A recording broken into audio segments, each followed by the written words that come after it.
नमस्कार, सुबह 9 बजे की खबरों में आपका स्वागत है। मैं हूं दीपक डोभाल। शुरुआत हेडलाइंस के साथ। राष्ट्रपति उम्मीदवार पर सहमति के लिए सोनिया गांधी और सीताराम येचुरी से मिलेगी बीजेपी। विपक्षी नेताओं की बैठक में नहीं हुई नाम पर चर्चा। 28 जून तक नामांकन। गोरखा नेशनल लिबरेशन फ्रंट ने ममता सरकार से तोड़ा नाता। गोरखा जनमुक्ति मोर्चा ने दी आंदोलन तेज करने की धमकी। बंद से व्यापारी बेहाल।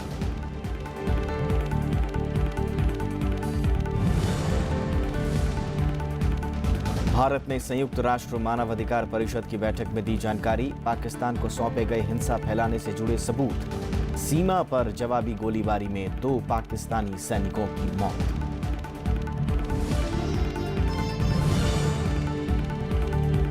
अमेरिका में 24 घंटे के भीतर गोलीबारी की 2 घटनाएं। वॉशिंगटन में रिपब्लिकन सांसद स्टीव स्कैलिस समेत 6 जख्मी। सैन फ्रांसिस्को में हमलावर समेत 4 की मौत।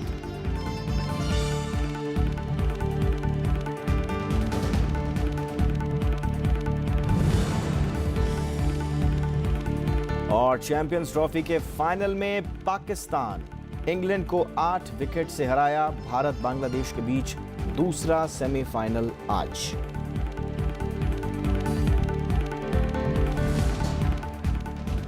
राष्ट्रपति चुनाव के मद्देनजर विपक्षी दलों ने बुधवार को दिल्ली में बैठक की।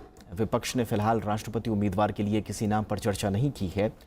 विपक्ष का कहना है कि बीजेपी की 3 सदस्यीय समिति से बातचीत के बाद आगे की रणनीति पर फैसला किया जाएगा। इस बीच बीजेपी के नेता इसे लेकर शुक्रवार को सोनिया गांधी और सीताराम येचुरी से मुलाकात करेंगे। राष्ट्रपति चुनाव के ऐलान के बाद विपक्षी दलों की बुधवार को दिल्ली में बैठक हुई। इसमें Congress, NCP, JDU, RJD, TMC और वाम दलों समेत कई दलों के नेता शामिल हुए। इसमें राष्ट्रपति चुनाव के लिए साझा उम्मीदवार पर चर्चा हुई।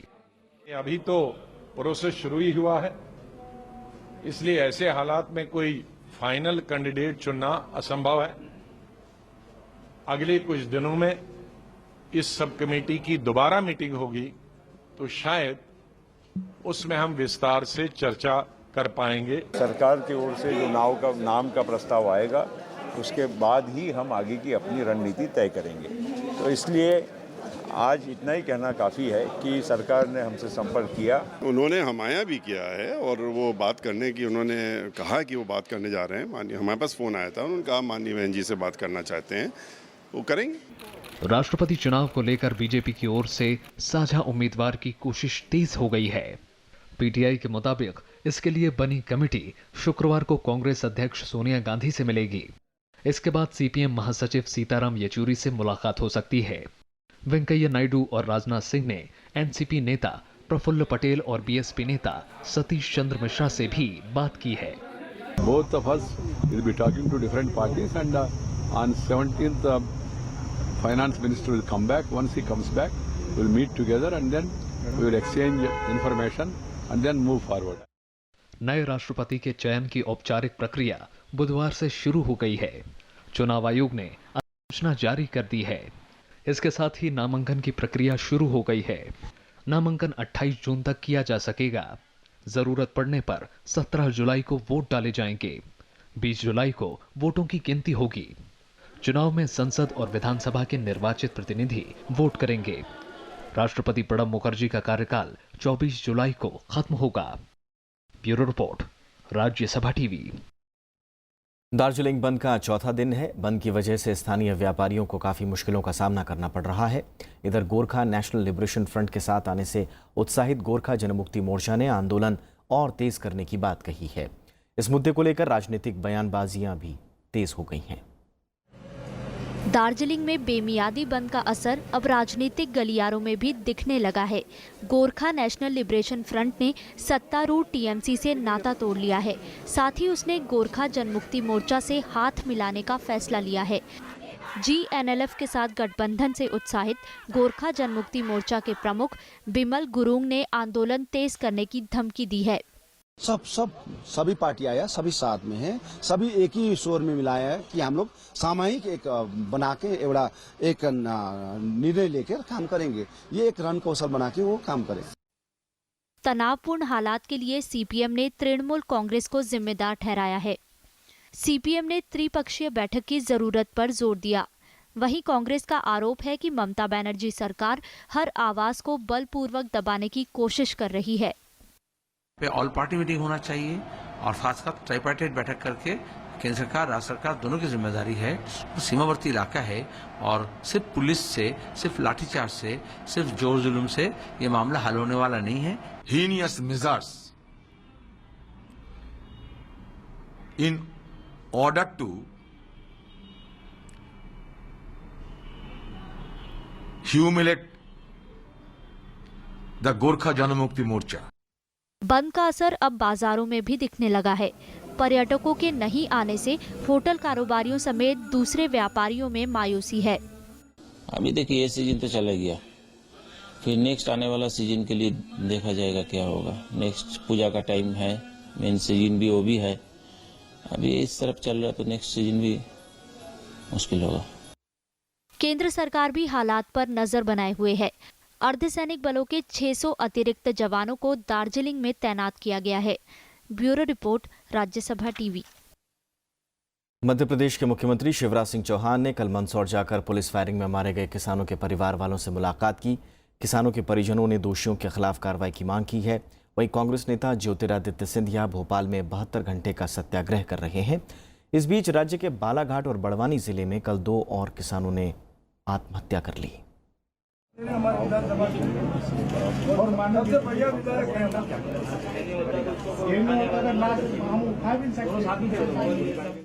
मंदसौर में पुलिस फायरिंग में 6 किसानों की मौत के 8 दिन बाद सूबे के मुख्यमंत्री शिवराज सिंह चौहान बुधवार को पीड़ित परिवारों से मिलने पहुंचे।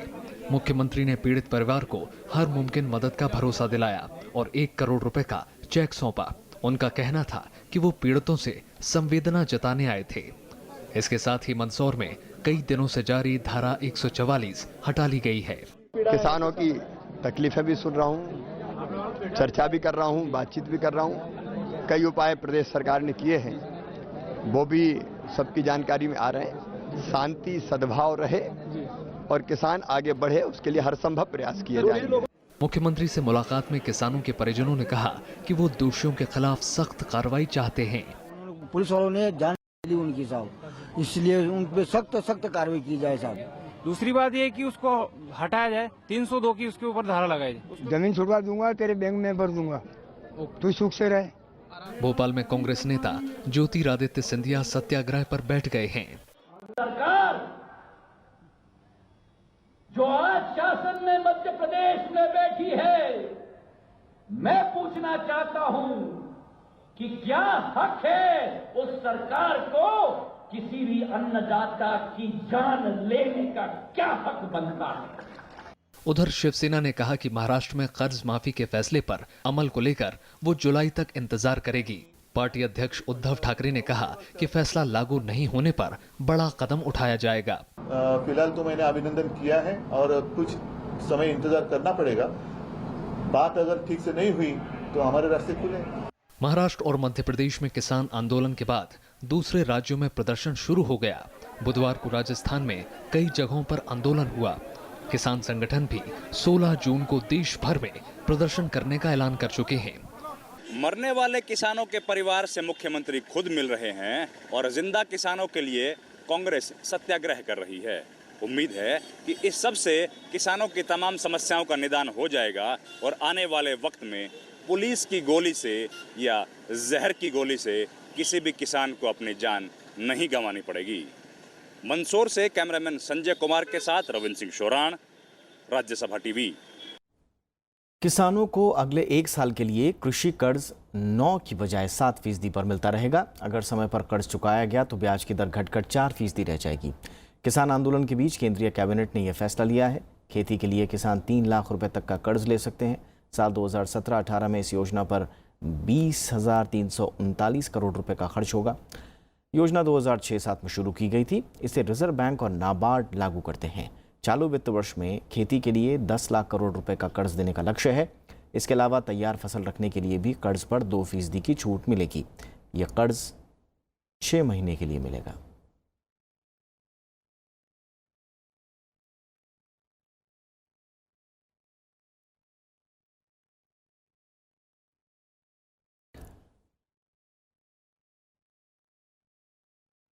महाराष्ट्र में किसान आंदोलन को लेकर बीजेपी शिवसेना आमने सामने हैं। ताज़ा घटनाक्रम में मुख्यमंत्री देवेंद्र फडणवीस ने पार्टी कार्यकर्ताओं से राज्य में मध्यावधि चुनाव के लिए तैयार रहने की बात कही है। बुधवार को उन्होंने कहा कि अगर कोई हम पर मध्यावधि चुनाव थोपना चाहता है तो मुझे पूरा विश्वास है कि हम फिर से सरकार बनाएंगे।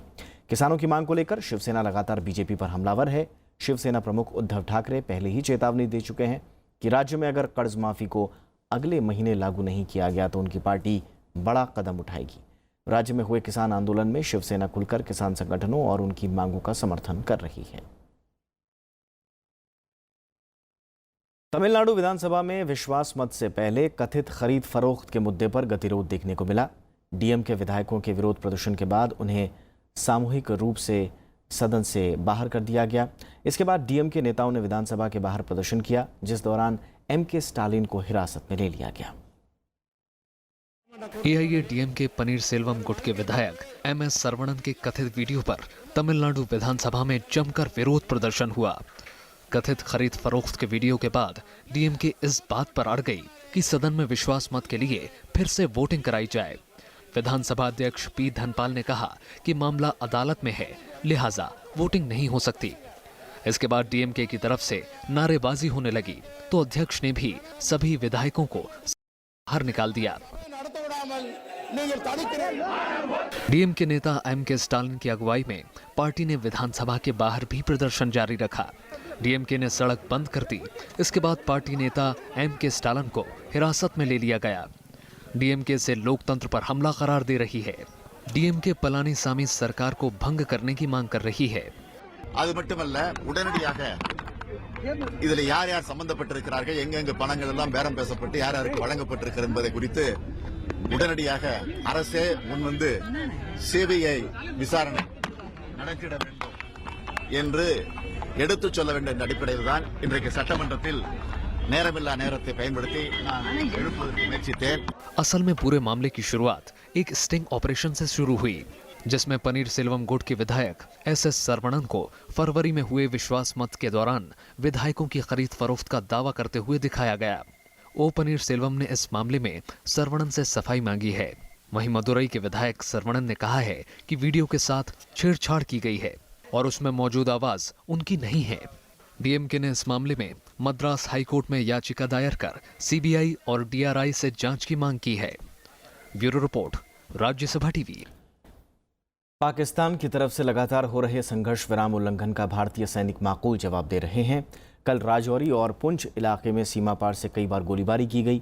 जवाबी कार्रवाई में पाकिस्तानी सेना को काफ़ी नुकसान पहुंचा है। उसके 2 सैनिक भी ढेर हो गए हैं। दूसरी तरफ भारत ने कल संयुक्त राष्ट्र में बताया कि पाकिस्तान भारत में अशांति फैलाने में जुटा हुआ है। भारत ने पाकिस्तान को इस मामले में सबूत भी दिए हैं।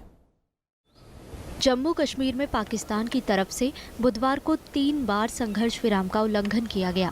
पाकिस्तानी सेना ने राजौरी और पुंछ जिले में नियंत्रण रेखा के पास मौजूद भारत की अग्रिम चौकियों को निशाना बनाया। पाकिस्तान की तरफ से सीमा के नज़दीक मौजूद रिहायशी इलाकों में गोलीबारी की गई और मोर्टार दागे गए। पाकिस्तान की इस हरकत का भारतीय सेना के जवानों ने करारा जवाब दिया। कार्रवाई में पाकिस्तान के 2 सैनिक मारे गए। पाकिस्तान का एक एफर्ट है यहाँ पे डिस्टर्बेंस क्रिएट करने का, तो मुझे यहाँ पे अपने सिक्योरिटी मेजर उसका देखना कि वो पूरे इन प्लेस हों। लोगों के साथ जो हमारा एक रिवायती भाईचारा है और उनके साथ जो कोऑर्डिनेशन है, उसके बदौलत हम एक यहाँ पे जो पीस एंड ट्रैंक्विलिटी वो प्रिवेल होगी और हम अच्छा से अच्छा एक पुलिस का निज़ाम यहाँ लोगों को दे पाएंगे। जम्मू क्षेत्र में नियंत्रण रेखा और अंतर्राष्ट्रीय सीमा पर इस साल सीमा पार से कई बार संघर्ष विराम का उल्लंघन किया गया है। इसमें एक नागरिक की मौत हो चुकी है और कई लोग घायल हुए हैं। पिछले 4 दिनों में ही 10 बार संघर्ष विराम का उल्लंघन हुआ है। दूसरी तरफ पाकिस्तान घाटी में हिंसा को बढ़ावा देने की कोशिशों में भी जुटा हुआ है। भारत ने इस मामले में पड़ोसी देश के खिलाफ सबूत भी पेश किए, जिसके बारे में पाकिस्तानी सरकार को जानकारी भी दी जा चुकी है। बुधवार को भारत ने संयुक्त राष्ट्र मानवाधिकार परिषद के 35वें सत्र में जवाब देने के अधिकार का इस्तेमाल करते हुए इस बारे में जानकारी दी। भारत ने कहा कि पाकिस्तान आतंकवाद जैसे अहम मुद्दों से ध्यान भटकाने के लिए इस तरह के हथकंडे अपना रहा है। साथ ही संयुक्त राष्ट्र जैसे अंतर्राष्ट्रीय मंचों का गलत इस्तेमाल भी कर रहा है। Bureau report, Rajya Sabha TV. एक छोटा सा ब्रेक लेते हैं, जल्द हाजिर होंगे।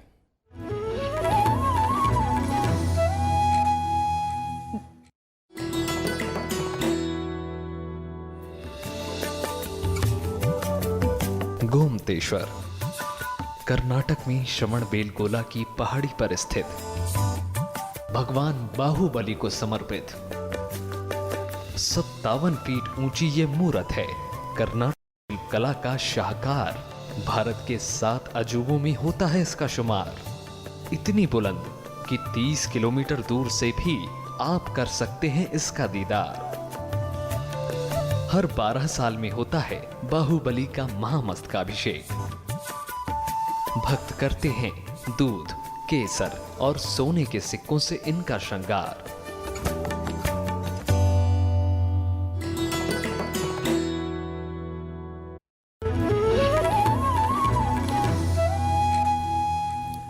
केंद्रीय मंत्रिमंडल ने वित्तीय समाधान और जमा बीमा विधेयक 2017 के प्रस्ताव को मंजूरी दे दी है। इस विधेयक में बैंकों, बीमा कंपनियों और अन्य वित्तीय संस्थानों के दिवालिया होने की स्थिति में समाधान के प्रावधान किए गए हैं। प्रधानमंत्री नरेंद्र मोदी की अध्यक्षता में बुधवार को हुई मंत्रिमंडल की बैठक में इस प्रस्ताव को हरी झंडी दे दी गई। विधेयक के मुताबिक एक समाधान निगम बनाया जाएगा और कुछ मौजूदा कानूनों में संशोधन किया जाएगा। साथ ही कुछ पुराने कानूनों को भी रद्द किया जाएगा। इसे विधेयक के बाद जमा बीमा और क्रेडिट गारंटी निगम अधिनियम 1961 रद्द हो जाएगा और इसके सभी अधिकार समाधान निगम के पास चले जाएंगे। सरकार का मानना है कि समाधान निगम से वित्तीय प्रणाली को स्थिरता और मजबूती मिलेगी, साथ ही उपभोक्ताओं के हित और सार्वजनिक पूंजी को सुरक्षा मिलेगी। प्रवर्तन निदेशालय ने विजय माल्या के खिलाफ 900 करोड़ रुपए के IDBI बैंक ऋण मामले में चार्जशीट दायर कर दी है। आरोप है कि माल्या ने किंगफिशर एयरलाइंस के लिए कर्ज की रकम अपनी formula 1 race team Force India पर खर्च की। आरोप पत्र के मुताबिक 400 करोड़ रुपए से ज्यादा की रकम कई कंपनियों के जरिए सिंगापुर, मॉरिशस और कैमन आइलैंड पहुंचाई गई। चार्जशीट में कुछ बैंक अधिकारियों को भी आरोपी बनाया गया है। अधिकारियों पर आरोप है कि किंगफिशर एयरलाइंस के खस्ता आर्थिक हालत के बावजूद इतना बड़ा कर्ज मंजूर किया गया। विजय माल्या पर यह पहला आरोप पत्र है। माना जा रहा है कि चार्जशीट से माल्या के ब्रिटेन से प्रत्यर्पण के मामले को मजबूती मिलेगी। इससे पहले मंगलवार को लंदन की अदालत ने विजय माल्या को 4 दिसंबर तक जमानत दे दी थी, जिसके बाद माल्या ने दावा किया कि उसके खिलाफ कोई भी सबूत भारत के पास नहीं है। आम आदमी पार्टी दिल्ली में अपने दफ्तर को लेकर विवादों में है। PWD ने दफ्तर खाली नहीं करने के लिए पार्टी को 27 लाख रुपए का नोटिस भेजा है। अगर दफ्तर तत्काल खाली नहीं किया गया तो ये राशि और बढ़ती जाएगी। PWD ने अप्रैल महीने में आम आदमी पार्टी के दफ्तर का आवंटन बतौर पार्टी दफ्तर रद्द कर दिया था। साथ ही दफ्तर खाली करने का नोटिस भी दिया था। एम्स MBBS के नतीजों का ऐलान कर दिया गया है। छात्र एम्स की वेबसाइट www.aimsexams.org पर रिजल्ट देख सकते हैं। एम्स की दूसरी ऑफिशियल वेबसाइटों पर भी रिजल्ट देखा जा सकता है। सफल अभ्यर्थियों को जल्द ही काउंसलिंग के लिए बुलाया जाएगा। 28 मई को हुई परीक्षा में 2,80,000 छात्र शामिल हुए। व्यापम घोटाले को उजागर करने में आनंद राय ने एम्स की MBBS प्रवेश परीक्षा के प्रश्न पत्र लीक होने का आरोप लगाया था, जिसे एम्स प्रशासन ने खारिज कर दिया। संस्थान ने इस मुद्दे की जांच के लिए समिति का गठन किया था। पूर्वोत्तर राज्यों में मानसून के पहुंचते ही बाढ़ जैसे हालात बन गए हैं और कई जगह भूस्खलन की खबरें हुई हैं। 4 दिन से भारी बारिश ने कई इलाकों को डुबो दिया है। मिजोरम में 10 से ज़्यादा लोगों की मौत हो गई है। बाढ़ की स्थिति का आकलन करने के लिए मिजोरम के मुख्यमंत्री लालथनहावला ने गृह मंत्री की अध्यक्षता में उच्च स्तरीय समिति का गठन किया है। इधर असम, मणिपुर, अरुणाचल प्रदेश और त्रिपुरा में भी कई इलाके डूबे हुए हैं। राहत और बचाव का काम जारी है। असम में 400 हेक्टेयर में खड़ी फसलें बर्बाद हो गई हैं। भारी बारिश और बाढ़ से मिजोरम में हालात खराब हैं। लंगलेई जिले के तलाबुंग में 10 से अधिक लोगों की जान चली गई। कई लोग लापता हैं। राज्य में जमीन धंसने से 50 से ज्यादा घर तबाह हो गए। 350 से ज्यादा घर डूब गए हैं। राजधानी आइजोल की सड़कें पानी में डूब गई हैं। बिजली और संचार सेवाएं बाधित हैं। मिजोरम को असम से जोड़ने वाला राष्ट्रीय राजमार्ग भूस्खलन से कई जगह बंद पड़ा है। राहत और बचाव का काम तेजी से चल रहा है। केंद्रीय गृह राज्य मंत्री किरण रिजिजू ने ट्वीट किया कि गृह मंत्रालय का कंट्रोल रूम मिजोरम समेत पूर्वोत्तर के राज्यों में बाढ़ और भूस्खलन पर नजर बनाए हुए है। पूर्वोत्तर के दूसरे राज्यों में भी स्थिति खराब है। गुवाहाटी में बुधवार को सभी स्कूल और कॉलेज बंद रहे। रिहायशी इलाकों में पानी भरने से यातायात पर असर पड़ा। अब अंदर जाने पे तो ये समझ लीजिए कि इससे भी ऊपर पूरा डूब जा रहा है। सभी लोग यहाँ भीग रहे हैं। रिक्शा विक्सा भी जो है आधा डूब जा रहा है। उधर रोड पे भी ये हालत हो गई है कि वहाँ भी ट्रांसपोर्ट पूरा बंद हो गया है। जो भी यहाँ सिटी की बसें चलती हैं वो सब बंद हो चुकी हैं। इमरजेंसी रिलीफ हिसाब है, जो हेल्प चाहिए हम इन लोग का करेंगे, like medical help and drinking water और जो फैसिलिटी चाहिए हम इनको टिकटा करेंगे। मणिपुर की राजधानी इम्फाल में बारिश से जगह जगह पानी भर गया है। एनडीआरएफ और स्वास्थ्य विभाग समेत दूसरी एजेंसियों को तैयार रहने को कहा गया है। Bureau report, Rajya Sabha TV. थोक महंगाई दर पिछले 5 महीने के निचले स्तर पर पहुंच गई है। मई में थोक महंगाई दर 2.17% रही। सब्जियों और खाद्य उत्पादों की कीमतों में कमी के कारण ये गिरावट देखने को मिली है। अप्रैल में थोक महंगाई दर 3.85% दर्ज की गई थी। थोक मूल्य सूचकांक के ये आंकड़े 2011-12 आधार वर्ष पर आधारित हैं। इससे पहले आधार वर्ष 2004-05 था। पेट्रोल पंप डीलरों की तरफ से कड़े विरोध के बाद सरकार ने पेट्रोल और डीजल की कीमतों में रोजाना होने वाले बदलाव को टाल दिया है। पेट्रोलियम मंत्री धर्मेंद्र प्रधान ने कहा कि सरकार फिलहाल इस दिशा में आगे कदम नहीं बढ़ाएगी। पेट्रोल पंप डीलर्स ने 16 जून से प्रस्तावित हड़ताल भी वापस ले ली है। इससे पहले सरकार ने कहा था कि 16 जून से रोजाना पेट्रोल और डीजल की कीमतें तय होंगी।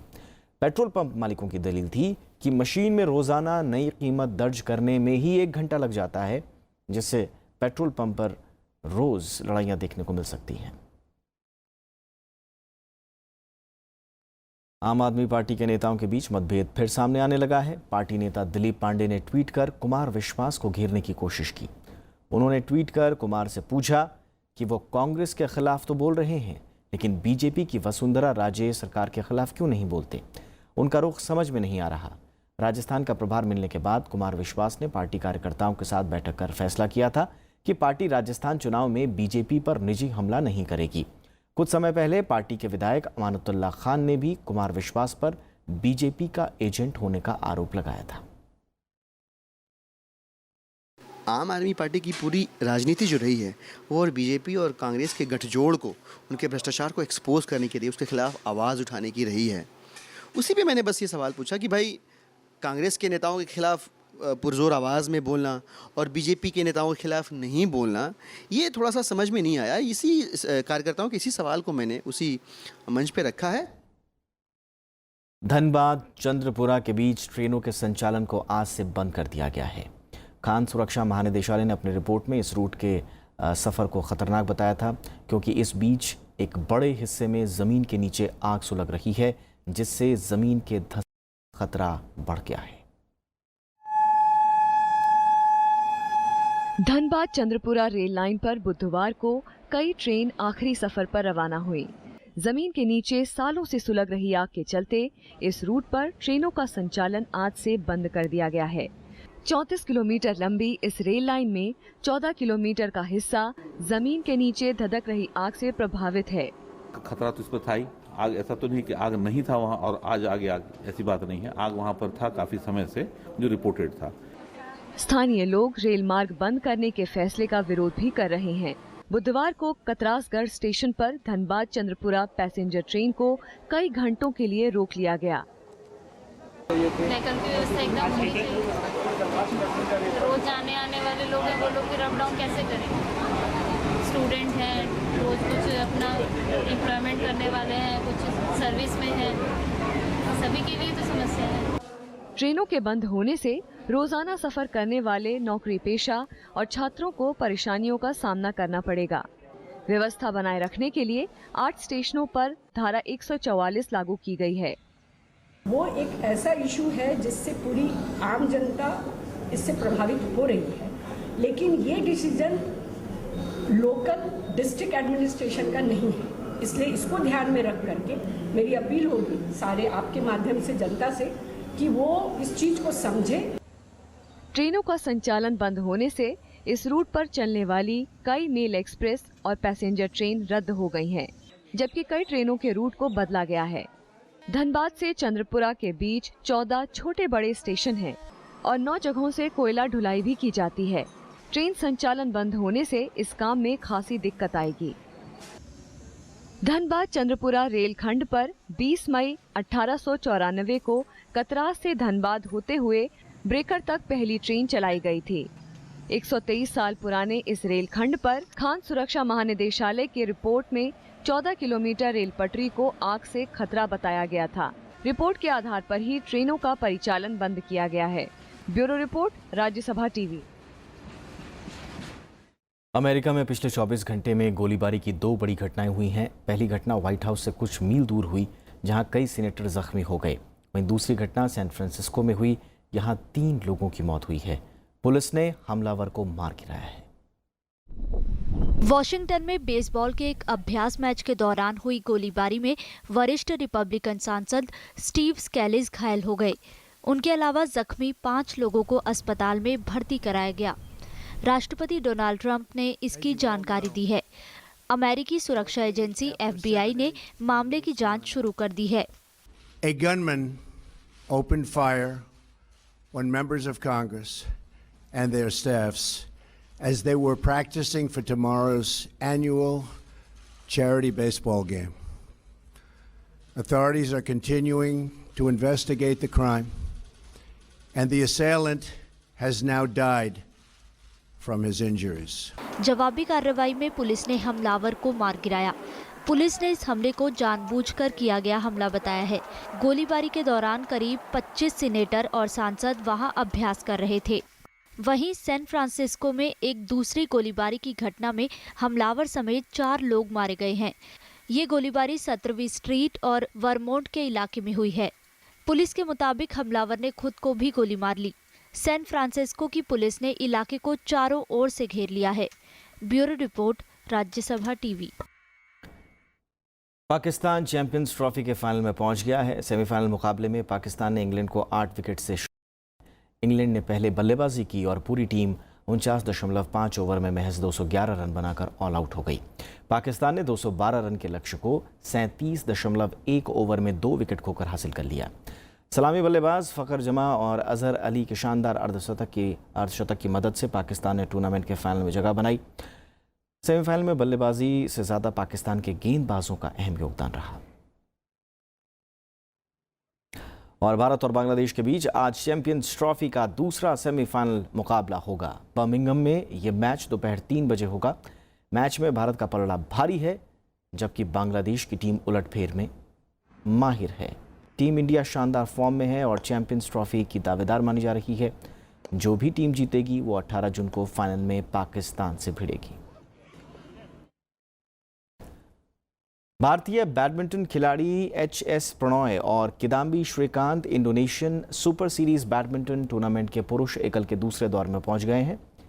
पहले दौर में प्रणॉय ने इंडोनेशिया के एंथनी सिनिसुका को 21-13, 21-18 से हराया, जबकि श्रीकांत ने हांगकांग के वांग विंग की विंसेंट को 21-15, 17-21, 21-16 से मात दी।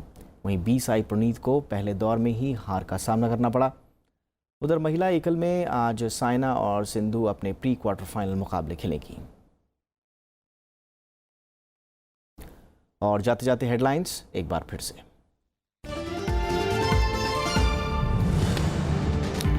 राष्ट्रपति उम्मीदवार पर सहमति के लिए सोनिया गांधी और सीताराम येचुरी से मिलेगी बीजेपी। विपक्षी नेताओं की बैठक में नहीं हुई नाम पर चर्चा। 28 जून तक नामांकन।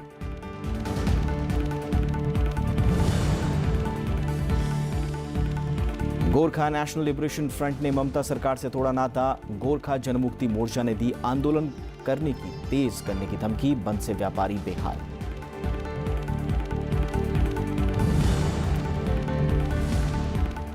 भारत ने संयुक्त राष्ट्र मानवाधिकार परिषद की बैठक में दी जानकारी। पाकिस्तान को सौंपे गए हिंसा फैलाने से जुड़े सबूत।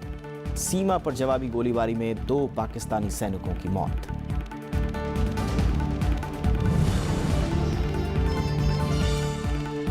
अमेरिका में 24 घंटे के भीतर गोलीबारी की 2 घटनाएं। वॉशिंगटन में रिपब्लिकन सांसद स्टीव स्कैलिस समेत 6 जख्मी। सैन फ्रांसिस्को में हमलावर समेत 4 की मौत।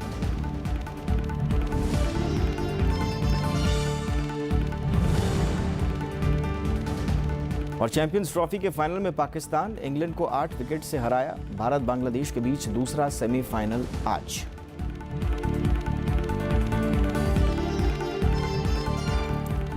और फिलहाल खबरों में इतना ही, लेकिन आगे देखिए हमारी खास पेशकश ग्राउंड रिपोर्ट। नमस्कार।